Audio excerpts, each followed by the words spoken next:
Don't even think a thought like me, but you matter to me definitely. It don't matter, cause you matter. Kindness fits everybody. Everybody wants kindness. Kindness serves everybody. Everybody needs kindness. Kindness fits everybody. Everybody wants kindness. Kindness serves everybody. Everybody needs kindness. Why do we always run and hide? Pick our sides. Say we tried. Irrationally, we scream and shout. Get it out. We keep our doubts indefinitely. But now I think it's time we walk across these lines. You don't look like me, don't act like me, don't even think a thought like me, but you matter to me definitely. It don't matter, cause you matter. Kindness fits everybody. Everybody wants kindness. Kindness serves everybody. Everybody needs kindness. Kindness fits everybody. Everybody wants kindness. Kindness serves everybody. Everybody needs kindness. The world we want won't happen in our blindness. No, I'll do my part and meet you here with kindness. 2, 3, 4. You don't look like me, don't act like me, don't even think a thought like me, but you matter to me definitely. It don't matter, cause you matter. Kindness fits everybody. Everybody wants kindness. Kindness serves everybody. Everybody needs kindness. Kindness fits everybody. Everybody wants kindness. Kindness serves everybody. Everybody needs kindness.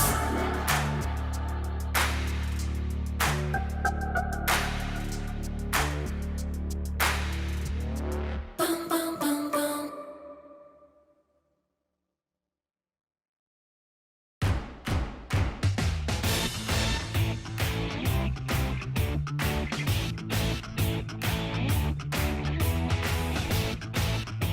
Hey, I'm Haley, and I am just performing one of my many duties as a superfan, and that is sending out fan mail.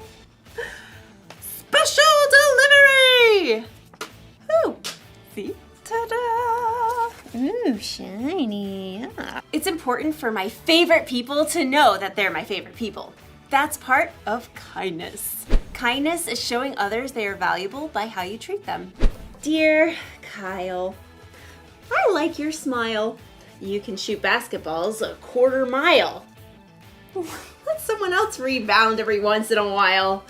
Your biggest fan.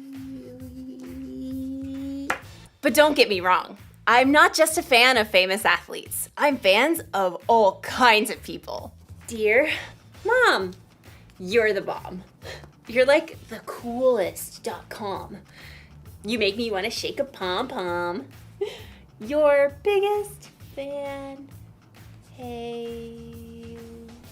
Dear sis.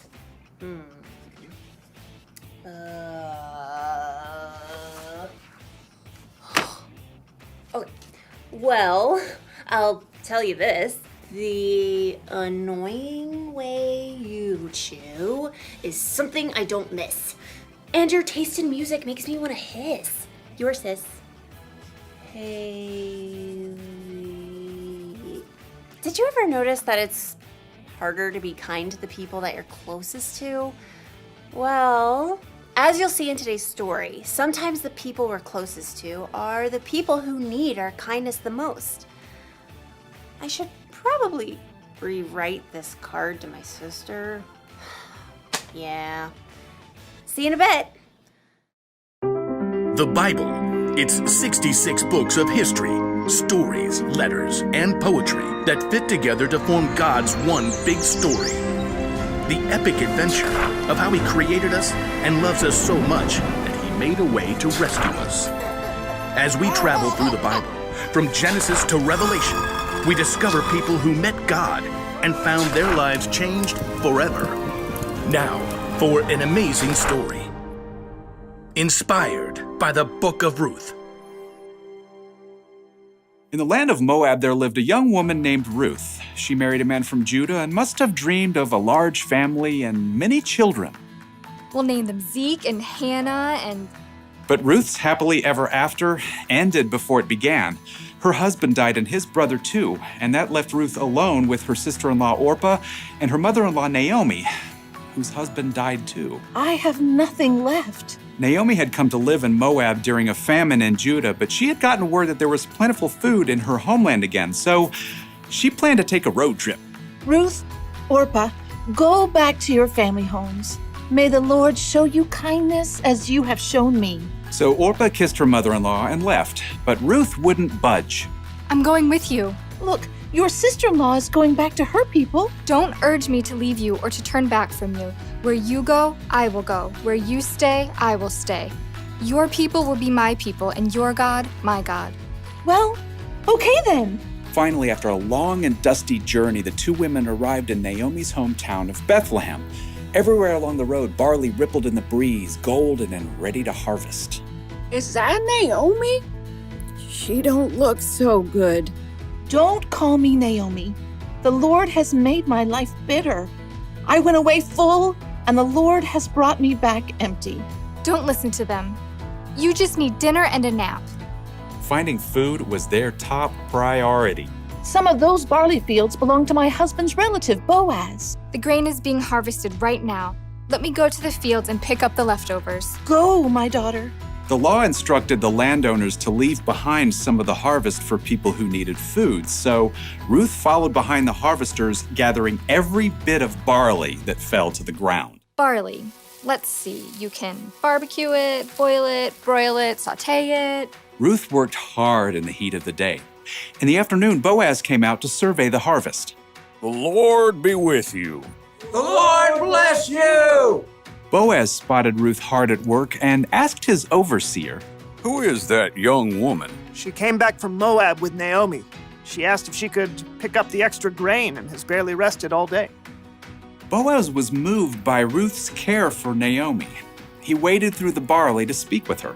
Stay here and follow along where the men are harvesting. I'll make sure no one bothers you.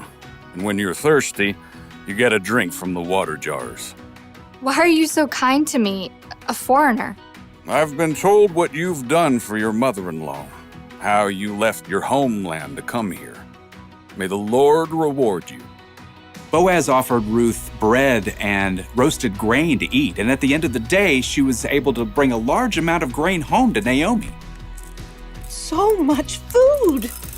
Ruth continued to work in Boaz's fields until the end of the grain harvest, but even then, life would have been very difficult for two women living alone together. So Naomi laid out a plan for Ruth. I will do whatever you say. At the end of the harvest, the workers threshed the grain to separate the edible kernel from the straw. Then they held a big celebration. When the meal was over and the lights burned low, Boaz laid down near the pile of grain to sleep. Ruth arrived and approached Boaz just as Naomi had told her to do. She folded the blanket away from his feet and lay down nearby. Who's there? It's me, Ruth. Please give me your protection since you're responsible for our family. Boaz was surprised, but what Ruth had said was true. The Lord bless you. Don't be afraid. I'll do what you ask. Everyone knows you are wise and kind. Even though Boaz agreed to help Ruth, there was a family member who was closer than Boaz. So in the morning, Boaz set out to meet that man and the town elders to settle the matter. I will buy Naomi's land and also marry Ruth, if you will let me. Well, I sure can't purchase Naomi's land and take care of my own land too. So we're good? Go right ahead. Today, you are all my witnesses that I will buy Naomi's land and marry her daughter-in-law, Ruth. As soon as it could be arranged, Boaz and Ruth were married. Naomi came to live with them, and a short time later, Ruth and Boaz had a new baby boy. His name is Obed. Aren't you the sweetest little thing? So through the kindness of Boaz and Ruth, Naomi had a brand new home and a brand new family too. Everyone could see the difference in her face. Praise be to the Lord. He's given you a new lease on life, Naomi. Yeah, that Ruth is better to you than 7 sons. Now, Ruth's story doesn't end there. Her son Obed had a son named Jesse, who had a son named David, King David. And hundreds of years later, a new baby boy was born in Bethlehem who was a descendant of King David, and his name was Jesus.